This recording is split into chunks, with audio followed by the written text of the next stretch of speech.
திருமாவளவன் அரியலூர் மாவட்டத்தில் வாக்களித்து செய்தியாளர்களை சந்தித்திருக்கிறது. பணப்பட்டுவாடா செய்தவர்கள் மீது என்ன நடவடிக்கை என்று தேர்தல் ஆணையம் அறிவிக்கவில்லை. யார் பணப்பட்டுவாடா செய்தார்களோ அவர்கள் வேட்பாளர் தகுதியை இழக்கிறார்கள் என்று தேர்தல் ஆணையம் அறிவிக்க வேண்டும். மாறாக 2 நாட்கள் தள்ளி தேர்தலை நடத்துவதால் எந்த பயனும் இல்லை. மேலும் 19ஆம் தேதி வாக்கு எண்ணிக்கை முடித்த பிறகு இந்த 2 தொகுதிகளுக்கும் தேர்தலை நடத்துவது அந்த முடிவுகளை பொறுத்து இந்த 2 தொகுதிகளுக்குமான தேர்தல் வாக்குப்பதிவும் அமையும். எனவே வாக்கு எண்ணிக்கையை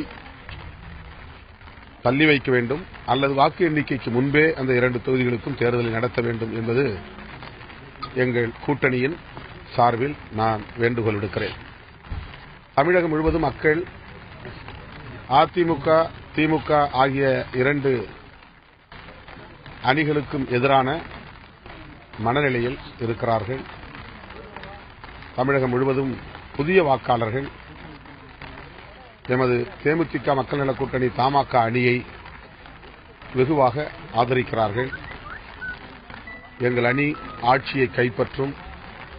தமிழகத்தின் 600 ஆண்டு கால அரசியல் அடியோடு மாற்றப்படும்.